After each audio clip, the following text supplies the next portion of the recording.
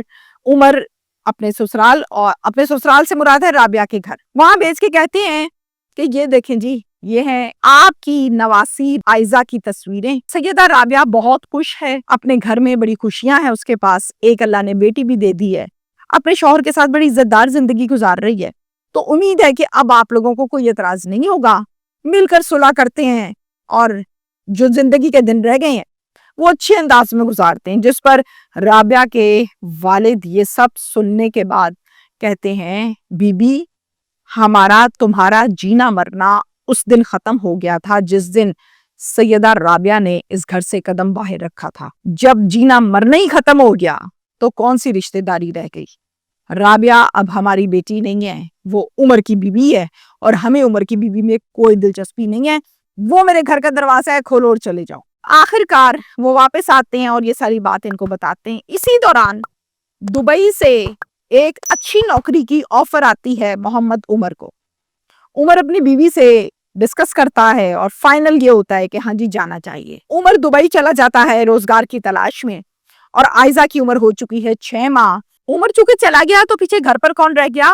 عائزہ 6 ماہ کی، نسرین عائزہ کی دادو، اور رابعہ، سیدہ رابعہ عائزہ کی مدر۔ یہ تینوں عورتیں گھر پر ہوتی ہیں، ایک بچی اور 2 عورتیں۔ 1 سال ہو گیا عمر کو باہر گئے ہوئے، سسٹم بہت اچھا چل رہا ہے، پیسے ویسے بھیجتا ہے۔ عائزہ کی عمر تقریباً 1.5 سال ہو چکی ہے، جب گیا تھا تو 6 ماہ کی تھی، اب 1.5 سال ہو گئی ہے عمر۔ رابعہ جو ہے وہ بھی اپنے شوہر سے فون پر بات چیت کرتی ہے، ویڈیو کالز کرتی ہے، تو زندگی بالکل نارمل روٹین پر چل رہی ہے۔ 4 اپریل کو جمعہ والے دن عمر نے کال کی ہے اپنی بیوی کو۔ بیوی نے کہا کہ جمعے کا ٹائم ہو رہا ہے، میں جمعہ پڑھ لوں، پھر میں نماز پڑھ کے پھر آپ کو کال کرتی ہوں، تو اس کے بعد ہم بات چیت کرتے ہیں، ابھی ٹائم بڑا شارٹ ہے نماز میں۔ کہتا ہے ٹھیک ہے، پھر وہ ویٹ کرتا ہے۔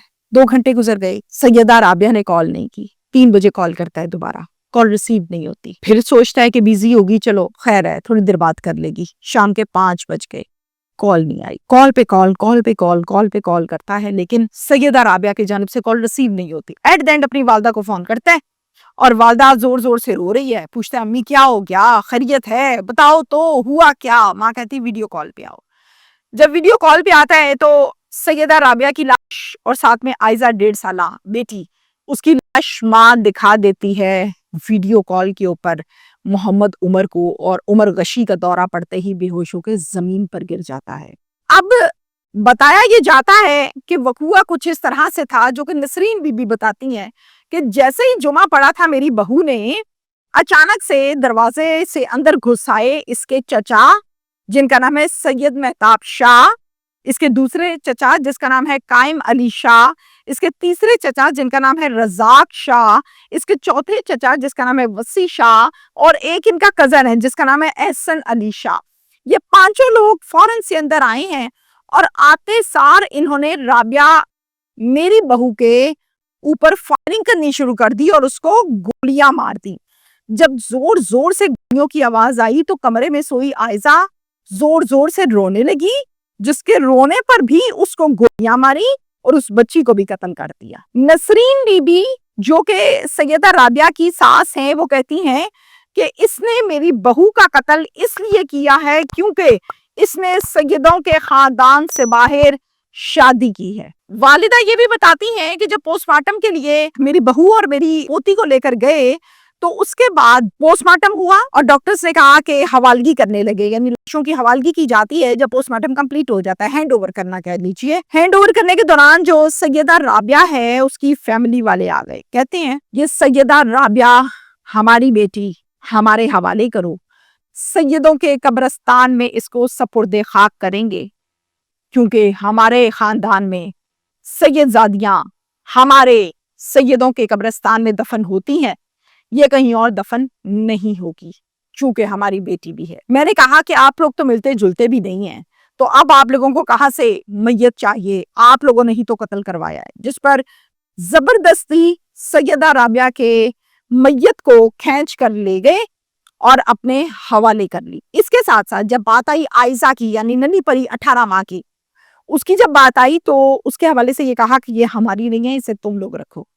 تو عائزہ کو اس کی دادی نے رکھا، کفن دفن کروایا، اور رابعہ کو اس کے باپ کی فیملی کی جانب سے لے گئے، کفن دفن کروایا، سیدوں کے قبرستان میں رابعہ کو دفنایا گیا، اور عائزہ کو نارملی طور پر اس کی دادی نے کفن دفن کی تمام ذمہ داریاں پوری کی۔ پولیس اسٹیشن صدر مان صحرا میں ایک FIR درج ہوئی 302 کی، جس میں 5 نامزد ملزمان کے نام لکھے گئے ہیں، اور اس کیس کی مدعیہ بنی ہے نسرین بی بی، جو کہ اس کیس میں رشتے میں مدعیہ کے ساتھ ساتھ رابعہ کی ساس بھی ہیں۔ DPO لیکن شفیع اللہ گنڈا پور صاحب نوٹس لیتے ہیں، 3 تشکیل دیتے ہیں اور کہتے ہیں کہ مجھے ملزم زندہ یا مردہ چاہیے، لیکن چاہیے۔ پولیس کی دوڑیں لگیں، 5 ملزمان کو پولیس نے گرفتار کیا، اور ملزمان گرفتار کرنے کے بعد اپنے افسر یعنی DPO صاحب کو یہ خبر دی گئی کہ سر جو ایکشن آپ نے لیا ہے اس پر ہم نے کام کر لیا ہے، ملزم ہم نے پکڑ لیے ہیں۔ کہتے ہیں جی عمر سے رابطہ ہوا، کہتے ہیں سر عمر سے پوچھا کہ وہ آئے گا یا نہیں آئے گا،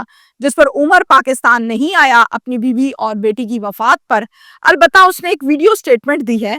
اب میں آپ کو تھوڑا سا ڈیٹیل کے ساتھ بتاؤں کہ شوہر نے جو پولیس کو بیان دیا ہے وہ کچھ اس طرح سے ہے، کہتا ہے میرا خیال تھا کہ اپنی اہلیہ کے گھر والوں کی نظر میں ملزم یا مجرم میں ہوں، اور وہ میری غیر موجودگی میں میری اہلیہ یا بیٹی کو کچھ نہیں کہیں گے۔ جب میں سعودی عرب گیا تو میری بیٹی 6 ماہ کی تھی، اور اب میری بیٹی 18 ماہ کی ہو چکی تھی۔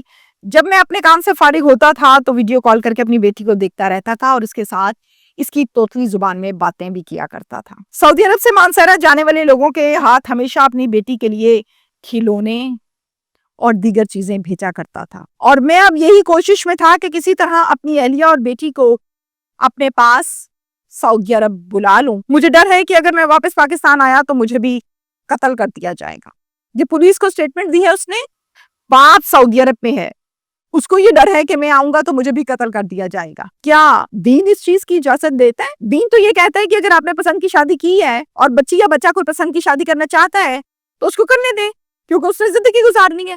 اب اس نے نکاح بھی کر لیا ہے، اس کی بچی بھی پیدا ہو گئی ہے، شادی کو 18 ماہ کی بچی پیدا ہو چکی، دنیا بھی 18 ماہ کا بچہ ہے، اور شادی کو یقیناً 28 ماہ ہو گئے۔ تو 28 ماہ کے بعد آپ آ کے در در در در گیاں مار رہے ہیں، یہ تو قرآن میں کہیں نہیں لکھا، یہ تو دین میں کہیں نہیں لکھا، یہ تو کسی نبی نے نہیں کیا، یہ تو نبی کریم نے نہیں کہا۔